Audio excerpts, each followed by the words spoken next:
किसी सवाल को हल करने का मूल मंत्र होता है कि सवाल को समीकरण में बदल डालना।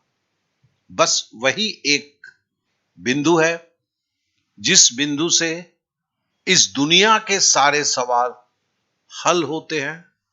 आप कुछ भी चैप्टर का नाम ले लें, क्या है कि हर चैप्टर के थोड़े से अलग बेसिक अलग से होते हैं, बस इतनी सी बात है। और सवाल का हल करने का अर्थ होता है सवाल को समीकरण में बदलना। बस इतनी सी बात है। तो चलिए, आज का जो प्रक्रिया है या इन आने वाले 4 दिनों की जो प्रक्रिया है उसमें हम देखेंगे सवाल को कितने आसानी से समीकरण में बदला जाता है। और जैसा मैंने यहां बताया है कि न नेट की परवाह करें न समय की परवाह करें, हर सवाल के बाद वीडियो को रोके उस सवाल का समीकरण आप भी अपने से बनाएं, फिर आगे बढ़ें। जैसे यहां बोला गया है, एक परीक्षा में 2 छात्र उपस्थित हुए। उनमें से अब 2 छात्र उपस्थित हुए हैं, उनमें से एक ने दूसरे से 9 अंक अधिक प्राप्त किए। तो मैं यहीं पे रुक जाऊंगा। एक ने दूसरे से 9 अंक अधिक प्राप्त किए, तो हमने बोला कि एक ने x अंक प्राप्त किए। x मतलब है जिसे हम नहीं जानते हैं, उसे संबोधन करते हैं कि एक छात्र को x मिला, दूसरे छात्र को 9 अंक अधिक मिले हैं, तो हमने x + 9 लिख दिया। तो देखो, दोनों छात्र के अंक का भाग है। पहले छात्र के x + 9 है क्योंकि उसे 9 अंक ज्यादा मिले हैं, और दूसरा छात्र का x मिला है। और उसके अंक, अब देखिए, और उसके अंक, किसके अंक? ये पहली है जिसे हमें हल करना है। उनके अंकों का 56% है। उनके अंकों के योग का 56% है। अब देखो, 56% अगर एक का होगा, दूसरे का कितना होगा? देखो, इसे हमने आपके पहले जो लिख के दिया हुआ है कि रूल्स क्या हैं, उसे मैंने लिख के दिया हुआ है।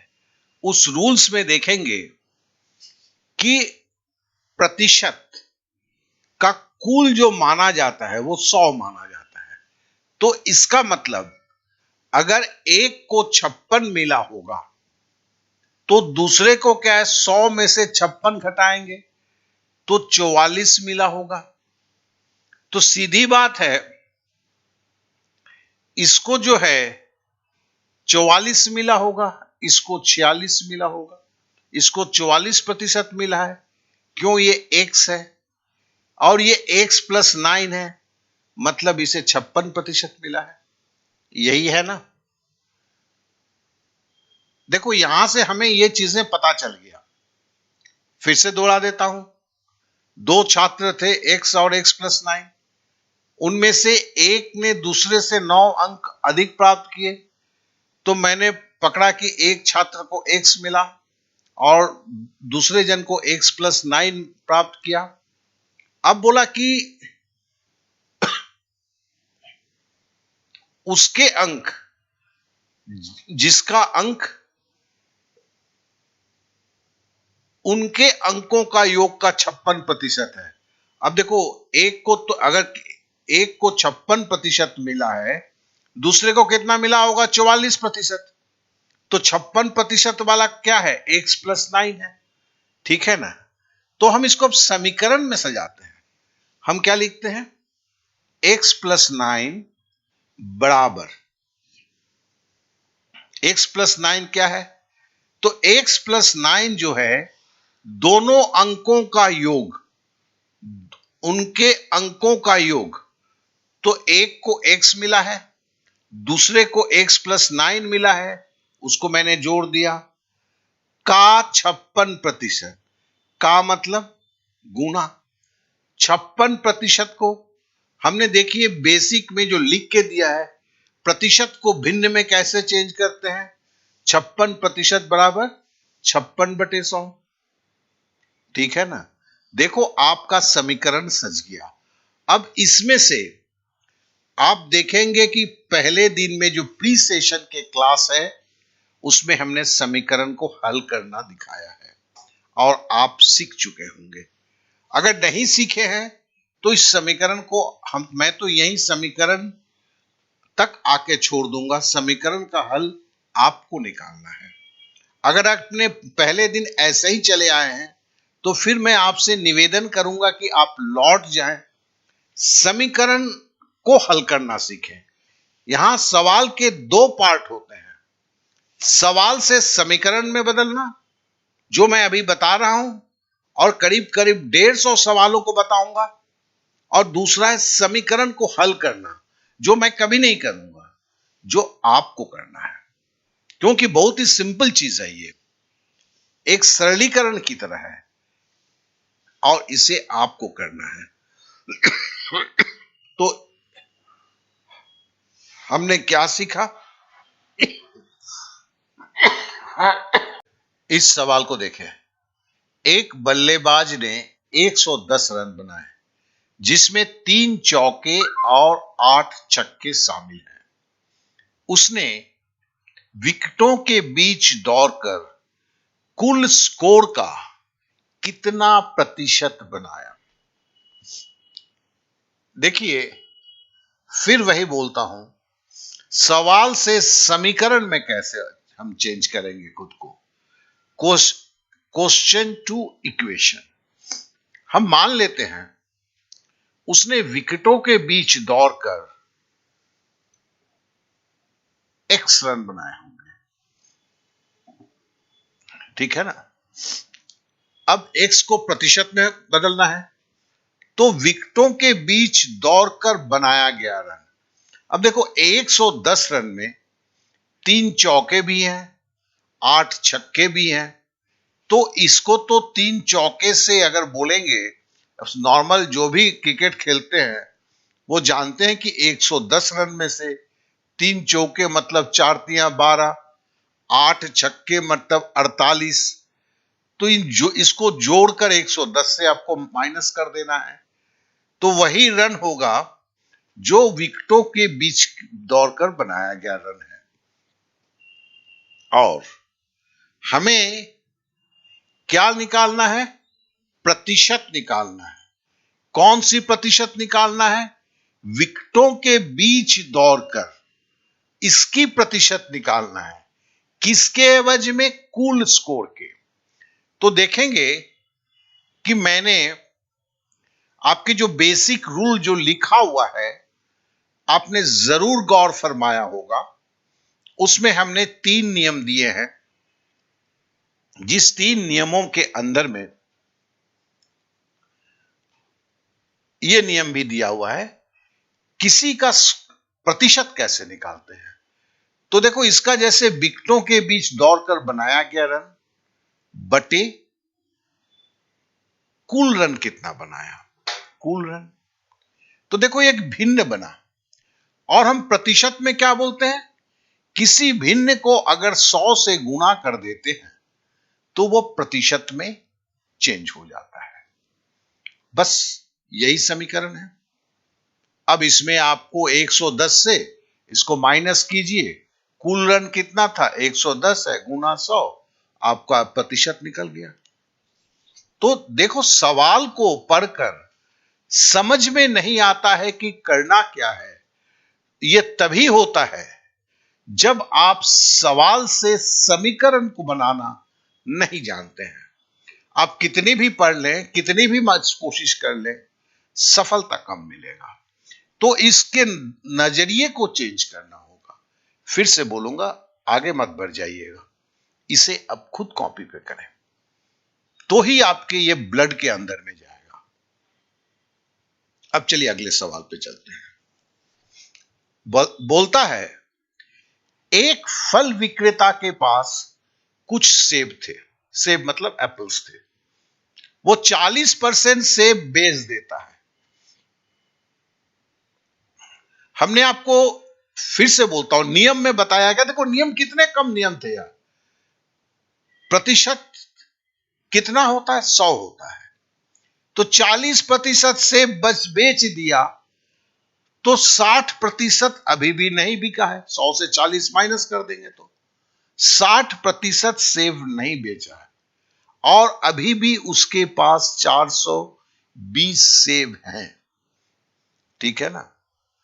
तो हम बोलेंगे कि मूल रूप से उसके पास कितना सेब था, तो हम मान लेंगे यार मूल रूप से उसके पास एक्स सेब थे। ठीक है ना? और अभी कितना नहीं बिका है? देखो 420 सेब पड़े हुए हैं और 40% बेच दिया है, तो 60% नहीं बिका है। तो एक्स गुना 60% को भिन्न में कैसे लिखेंगे? 60/100 बराबर, आपको तो दिया ही हुआ है 420 से। हो गया ना? अब इसको, इस समीकरण से आपको उत्तर निकाल लेना है। तो देखो ये भी हमने देखा सवाल से, और देखो ये कितने छोटे में होता है। सवाल से समीकरण, सवाल से समीकरण, इसे आपको समझना है। गणित की हर तरह की समस्या आपसे मीलों दूर भाग जाएगी।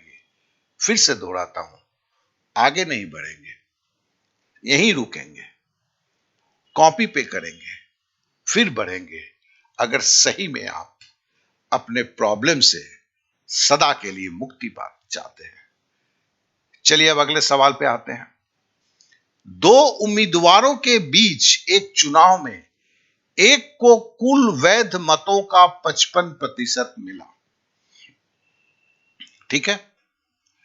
तो एक को, अगर फिर से बोलता हूं,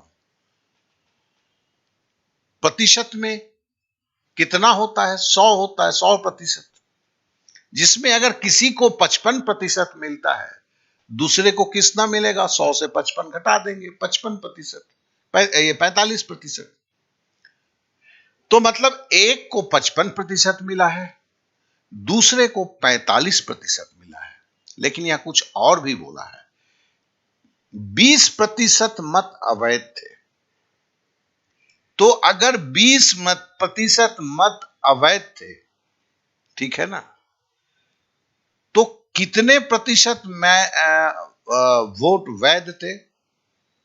80% वोट वैध थे। ठीक है ना? 20% अगर इनवैलिड वोट गिरे हैं, तो फिर कुल वोट कितना होते हैं? आप भी जानते हैं 100% होंगे। क्या कि सर्वाधिक संख्या 100 है, तो 100 से 20 घटाएंगे तो 80% है। यदि वोट की कुल संख्या 7,500 थी, तो दूसरे उम्मीदवार को मिले वैध मतों की संख्या कितनी थी? अब देखो, पहला उम्मीदवार तो 55% से जीत गया था, तो दूसरे उम्मीदवार को कितना मिला था भैया? 45% मत मिला था ना। तो ये तो सीधी सी बात है। तो हमने माना कि दूसरे उम्मीदवार को एक्स वोट मिला था। अब एक्स वोट का मान क्या होगा? उसे मिला था 45%, मतलब 45/100। किसका? वैध वोटों का। तो वैध वोट मतलब कितने हैं? 20% अगर अवैध थे, तो 80% वैध थे।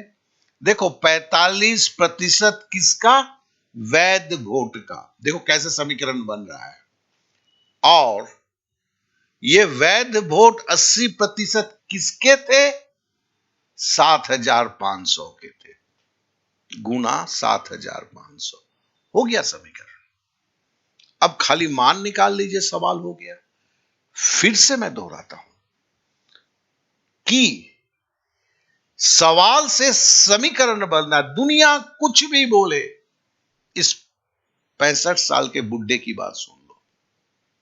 दुनिया की कोई भी सवाल, को हल करने का आपको समझ में नहीं आता है, अगर आप बोलते हैं या दुनिया बोलता है, कारण बस एक ही है, सवाल से समीकरण में कैसे बदलता है उसे आपको नहीं पता है।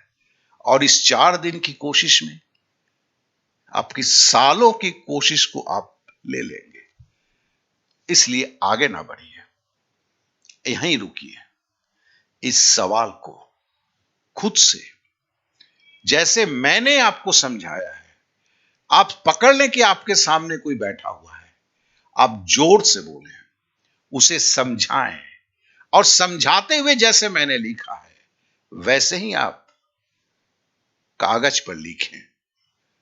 आप देखेंगे आपके भी ज्ञान चक्षु खुलने लगेंगे। अब चलिए अगले सवाल पे आते हैं। 3 उम्मीदवार ने एक चुनाव लड़ा। उन्हें क्रमशः 1136, 7636 और 11628 वोट मिले। तो भैया बोलने की तो जरूरत नहीं है कौन जीता होगा, सीधी सी बात है, जो 11628 वोट मिला। जीतने वाले उम्मीदवार को कुल मतों का कितना प्रतिशत प्राप्त हुआ? अब सीधी सी बात है, आप जानते हैं कि प्रतिशत कैसे निकाला जाता है।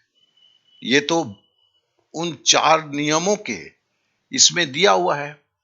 तो हमने पकड़ लिया कि x प्रतिशत जीतने वाले को मिला हुआ था, तो x बराबर होगा जीतने वाले को मिला वोट, जो आपको दिख रहा है यहां 11628 है, और कुल वोट कितने पड़े थे, ये तीनों का योगफल होगा। और ये एक भिन्न है, उसे अगर प्रतिशत में चेंज करना है तो गुना 100 हो जाता है। हो गया ना, आपके समीकरण बन गए, जवाब आ गए। तो सवाल से समीकरण में आना ही समझ लेंगे एक तथ्य है, दुनिया जो भी बोले यही सच है, और ये कोई बहुत बड़ी चीज नहीं है। किसी भी कंपटीशन में, कितने भी कम समय में, किसी भी क्लास में आप तोड़ फोड़ कर सकते हैं। भूल जाइए कल तक आप कहते थे अपने को कि आप कमजोर हैं। इसलिए आगे ना बढ़ेंगे, कागज कलम उठाइए, इस सवाल को जैसे मैंने समझाया है आप भी आपके सामने के दीवाल को जोर से बोलकर समझाएंगे, और सवाल से समीकरण तक आएंगे। चलिए अब अगले सवाल पे आते हैं। 2 दर्जी x और y को कुल रुपए 550 प्रति सप्ताह उनके नियोक्ता द्वारा दिया जाता है। यदि x को y को भुगतान की गई राशि का 120% भुगतान किया जाता है, तो y को प्रति सप्ताह कितना भुगतान किया जाता है? सवाल पढ़कर चकराइएगा नहीं, क्योंकि सवाल में जैसे बोला जाता है वैसे ही सवाल को समीकरण में चेंज किया जाता है। एक तो आपने कुल राशि देख लिया, अब एक की तो भुगतान राशि x है, जो बोला गया है y के भुगतान राशि का 120% है। मतलब x बराबर क्या होगा? 120% को भिन्न में कैसे लिखेंगे? 120/100। कोई भी संख्या हो उसको प्रतिशत में, भिन्न में, किसी भी प्रतिशत को भिन्न में कैसे लिखते हैं? वो प्रतिशत बटे 100 भिन्न हो जाता है। ये किसको भुगतान की गई थी? y के भुगतान का। y के भुगतान की गई राशि का 120% है, तो ये निकला हमारे पास। अब क्या बोलता है? x और y की कुल राशि 550 रुपए है। ठीक है ना। यहां मुझे x बराबर 120/100 y मिल गया। अब हम लिखते हैं x की राशि। x की राशि क्या होगी? 120/100 गुने y, यही है ना, यही x है ना, प्लस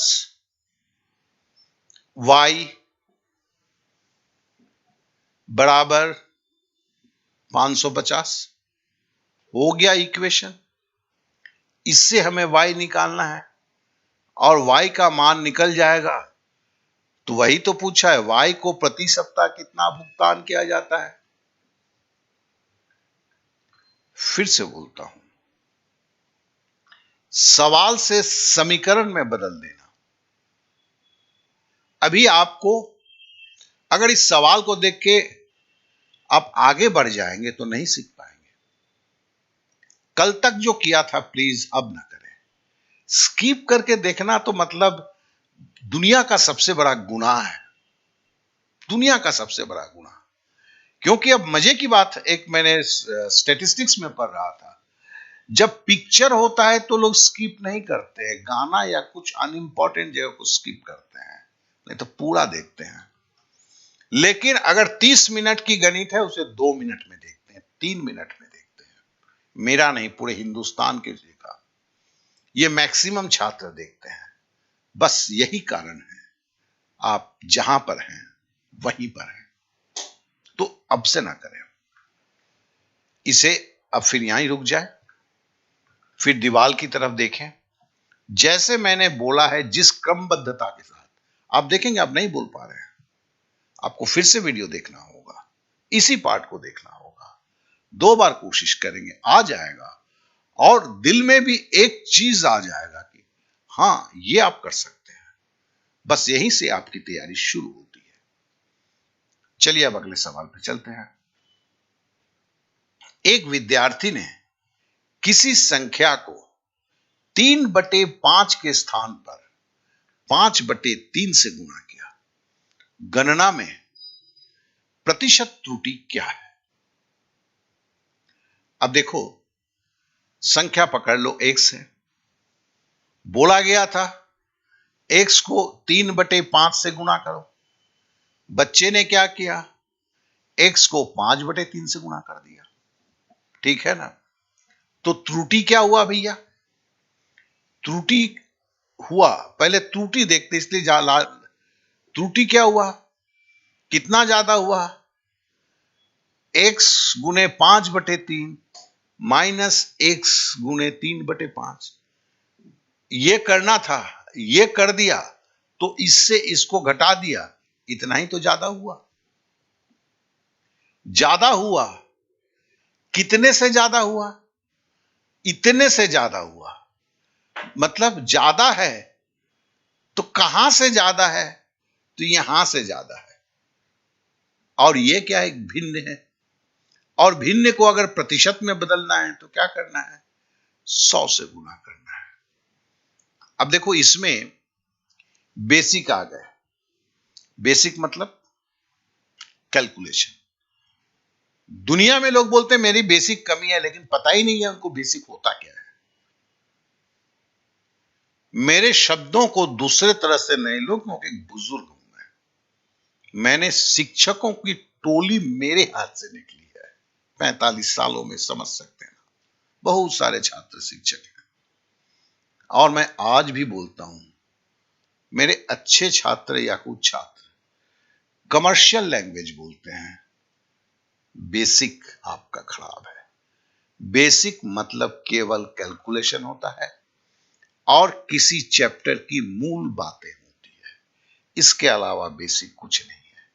तो अगर आपकी कैलकुलेशन में गलती है तो फिर कैलकुलेशन को सुधारने के लिए मैं अलग से दिया हूं, उसको साथ साथ में आपको करना होगा। अभी क्या करना है? अभी हम सीख रहे हैं सवाल से समीकरण में कैसे चेंज होता है। देखो, मैं बात को बार बार रिपीट कर रहा हूं, क्यों? क्योंकि आपके जेहन में जाए। तो हमारी कोशिश क्या है? क्वेश्चन टू इक्वेशन में आने के लिए। और अभी आप क्या करेंगे? यहां पर वीडियो को स्टॉप करेंगे, फिर आप इन सवाल को देखते हुए, ठीक है ना, नहीं तो कॉपी पे लिख लेते हैं। बेसिकली सवाल को देखते हुए आपको आंख बंद करके सवाल को पढ़ लीजिए, आंख बंद कीजिए, दीवार के तरफ देखिए, सोचिए आपका छात्र है और सवाल को देखकर दिमाग में आ जाना चाहिए कि सवाल क्या था, और आप समीकरण को जैसे मैंने समझा के किया है वैसे करने की कोशिश कीजिए। जब साइकिल चढ़े थे, पहली बार साइकिल लेके नहीं दौड़े थे। पहली बार जब जीवन में अब बच्चे थे, चलना शुरू किया था, मैं आप क्या इस पूरे विश्व का पहली बार में वो चलना नहीं शुरू किया था। वो भी गिरा था, उसने भी कोशिश किया था, आपने भी कोशिश किया था, आप साइकिल चलाने में भी कोशिश किए। तो यहां भी सफलता हो सकता है एक बार में नहीं मिले, लेकिन बार बार कोशिश करने वाले को तो सफलता मिलती ही है। तो चलिए कोशिश कीजिए। चलिए अब अगले एक सवाल पे आते हैं। आशा करता हूं कि पिछले सवाल का जैसे मैंने बताया था आप सब कुछ किए होंगे। अब बोलता है कि दो संख्याएं ए और बी इस प्रकार है कि ए का 5% और बी के 4% का योग ए के 6% और बी के योग का 2/3 है। तो बोलता है ए इज टू बी, अरे भैया क्या लिखता है, ए इज टू बी ज्ञात कीजिए या ए बी का अनुपात ज्ञात कीजिए। ए इज टू बी खुद में ही एक अनुपात है, जो भी हो। ये जो भी मैं सवाल ले रहा हूं किसी ना किसी एग्जाम का, लेकिन आप भी देख के समझ गए हैं, आपके बहुत सारे एग्जाम में आते हैं। मैंने यहां पे किस एग्जाम का था उसे हटा दिया है, क्योंकि ये ना लगे अरे ये तो मेरे एग्जाम में नहीं पूछा जाता है। जान के रखना दोस्त, इस कमर्शियल दुनिया में धंधा करने के बहुत सारे तरीके हैं, उनमें से एक है, आपको क्या लगता है पुलिस की प्रतिशत का जो गणित है, उसकी मूल जो नीतियां हैं वो बदल जाता है जब एसएससी सीजीएल का परीक्षा होता है? नहीं होता है ना। खाली मैथ जो है 1 स्टेप 2 स्टेप होता है, बहुत बड़ा हुआ तो 3 स्टेप्स हुआ, इससे ज्यादा कुछ नहीं। तो इसके लिए कोई भी बोले, लेकिन आप लोग उसी भाषा में समझने की कोशिश करते हैं, ये भी एक मुसीबत है। आप जब ढूंढते हैं तो ग्रुप डी की मैथ ढूंढते हैं, प्रतिशत की मैथ नहीं ढूंढते। तो इसके लिए मैंने यहां से सब कुछ हटा दिया है कि जो मेरे साथ चलेंगे तो उन्हें कोई भी सवाल आए, कोई समस्या नहीं होगा। तो चलिए इसको फिर से बोलते हैं। बोला है ए का 5%, तो चलो ए गुने 5% मतलब 5/100। बी के 4% का योग प्लस बी का 4%, बी गुने 4% मतलब 4/100। ये बोला है बराबर होगा, क्या बोला है बराबर होगा, ए के 6% और बी के 8% जोग के 2/3। तो 2/3 को तो पहले लिखना होगा ना, 2/3 अब ब्रैकेट मार दिया। ए का 6%, ए गुने 6/100 प्लस बी का 8%, 8%। कितना भयंकर लग रहा था जिसको जब पढ़ रहे थे आप, कितना बड़ा मुश्किल वाला काम है, ठीक है ना। हो गया ना पति, सवाल से आप इक्वेशन में आ गए। अब आपको पूछना क्या है, ए बटे बी का निकालना है। मतलब ए को एक तरफ रखेंगे, बी को दूसरी तरफ ले जाएंगे, फिर समीकरण की क्रिया करेंगे, ए बटे बी मिल जाएगा। तो फिर कहने का मतलब है वही है, क्वेश्चन टू इक्वेशन, ठीक है ना। क्वेश्चन टू इक्वेशन कैसे आएंगे, तो कैसे आएंगे मतलब इस वीडियो को यहीं पे रुकेंगे, ठीक है। और बाहर मैंने सवाल क्यों दिया है, इसलिए कि आप पीछे आइए, आपके वीडियो में कितना मिनट है हुआ है अभी देख लें, फिर जाके आप सवाल को देखें, उस सवाल को आप से समीकरण को सजाएं, जैसे दीवाल को समझा रहे हैं उसे समझाने की कोशिश करें, फिर यहां लौट कर आए ठीक हुआ कि नहीं। इसलिए यहां पीडीएफ नहीं दिया मैंने, क्योंकि आप सीखें, 4 दिन की क्लास में सारा कुछ सीख लें, भले 4 की जगह 8 दिन लग जाए कोई बात नहीं है, लेकिन ऐसा सिखान सीखें कि फिर पीछे मुड़ के ना देखना पड़े और खुद को जो एक कमजोरी का चादर आपने ओढ़ लिया है उसे उखाड़ फेंके। चलिए अब अगले सवाल पे चलते हैं। एक निश्चित विद्यालय में 20% छात्र 8 वर्ष से कम आयु के हैं। देखिए 20% छात्र 8 वर्ष से कम आयु के हैं। 8 वर्ष से अधिक आयु की छात्रों की संख्या, मतलब 8 वर्ष से कम, 8 वर्ष से अधिक, 2 कैटेगरी तो निकल गया। 8 वर्ष की आयु की छात्र मतलब तीसरा कैटेगरी निकला।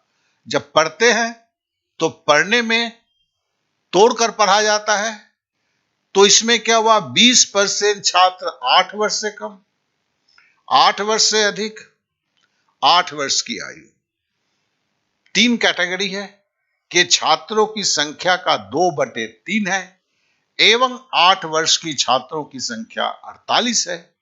तो स्कूल में छात्रों की कुल संख्या क्या है? हमने मान लिया भैया कि हमें तो 3 चीज दिया है। एक है कि 8 वर्ष की छात्रों की संख्या 48 है, ये लिख दिया। फिर बोला है 8 वर्ष से कम की आयु के छात्र, फिर बोला है 8 वर्ष से अधिक। इसको लिखना नहीं है,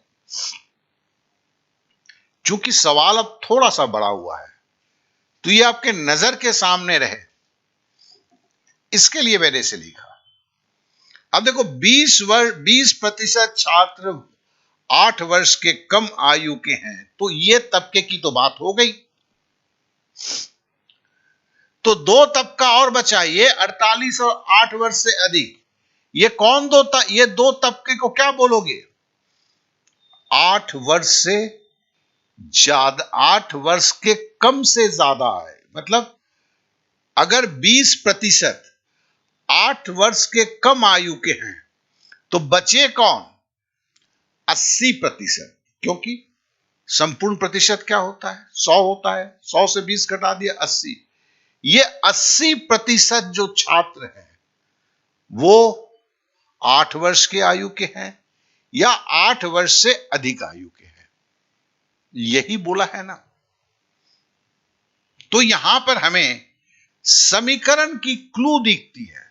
ये आगे चल के पहले के जो हमने 5 सवाल किए उसमें समीकरण की क्लू देखने की जरूरत नहीं थी। अब हमें समीकरण की क्लू भी ढूंढने की जरूरत होगी। जो अगले आज 5 सवाल है, टोटल 10 सवाल है, और दूसरे चैप्टर की कुछ करने के बाद फिर लौट के आएंगे और 10 सवाल और करेंगे 5-5 में, जिसमें हम गहराई से गहराई में जाएंगे। आप देखेंगे सब संभव है, क्योंकि आपको भी तोड़ने की विद्या तब तक आ चुका होगा। ये एक अनुभव है, ये एक एहसास है जो या तो 4 साल में आप अर्जन कीजिए या 4 से 8 दिन में अर्जन कीजिए। 4 साल में करते हैं तो परंपरागत तरीके लगते हैं, 4 से 8 दिन में करते हैं तो मेरे बताए हुए रास्ते लगते हैं। बस अंतर इतना ही है। तो देखो 20% छात्र मतलब 80% छात्र ये है, ठीक है ना। हम पकड़ लेते हैं कुल छात्र की संख्या x है, तो x का 80%,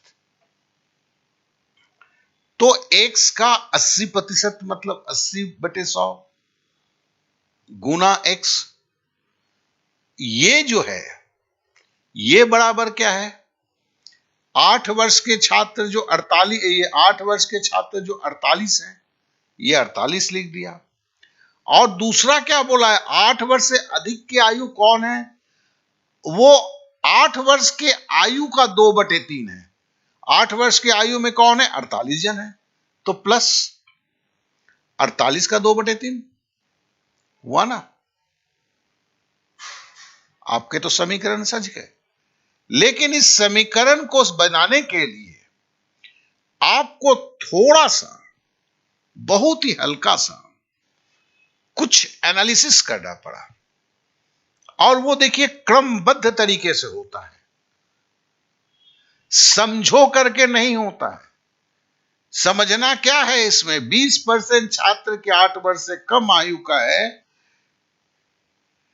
तो 80% होगा, दो जो और तबके हैं वही होगा। इसमें समझने की बात नहीं है, तोड़ने की बात है। और यही सी को बोला जाता है सवाल से समीकरण। इसमें किसी शॉर्टकट विधि की और जरूरत नहीं है, इससे तो शॉर्ट होता ही नहीं है भैया, ठीक है ना।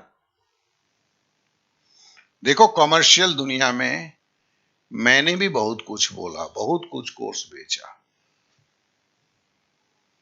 जो दूसरों ने किया, वो कभी नहीं जीवन में बोलेंगे, मैं बोलूंगा। लेकिन सच्चाई एक ही है दोस्त, जानना, सवाल से समीकरण। और इसको भी कैसे करेंगे, फिर से दोहराता हूं, आशा करता हूं कि मैं तो यहां से दूसरी सवाल में चला जाता हूं, आप इसे रोकते हैं, सवाल को देखते हैं, खुद से बनाने चाहिए, इसलिए बाहर मैंने सवाल दिया हुआ है, करते हैं, फिर लौट के आते हैं।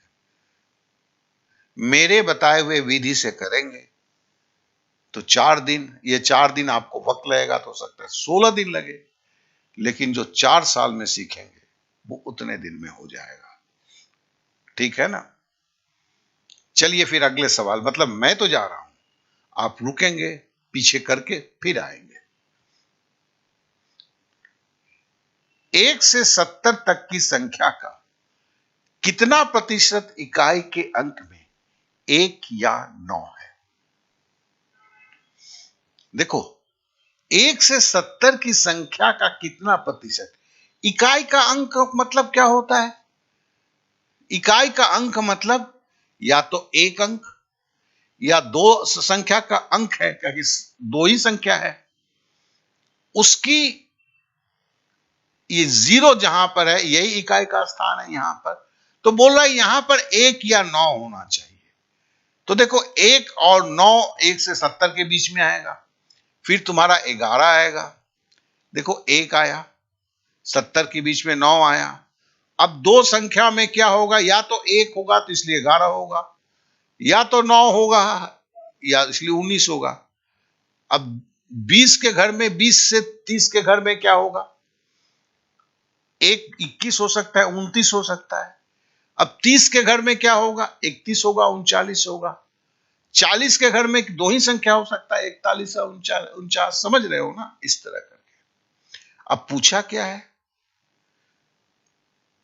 कितना प्रतिशत है, तो कितने संख्या हैं बटे 1 से 70 में कितने संख्या होते हैं, आप x मान लेते हैं, बराबर कितने संख्या का प्रतिशत निकालना है, तो इतने संख्या का कितने हैं भाई, 1 से 70 में कितने हैं, गुना 100, मैंने किया नहीं। फिर यही बोलूंगा सवाल से समीकरण।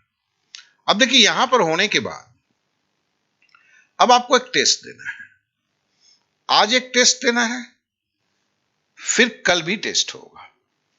आज का जो टेस्ट है क्या है, आपको इस टेस्ट में सवाल से जो समीकरण में बदला गया है, कौन सा समीकरण सही है, उसे आपको खाली प्रमाणित करना है। और कल के टेस्ट में क्या होगा, जब आगे बढ़ चुके होंगे, सवाल को पूरा सॉल्व करना है, आपको बताना है कि उत्तर क्या है। तो ऐसे करके हम चीजों को सीखेंगे।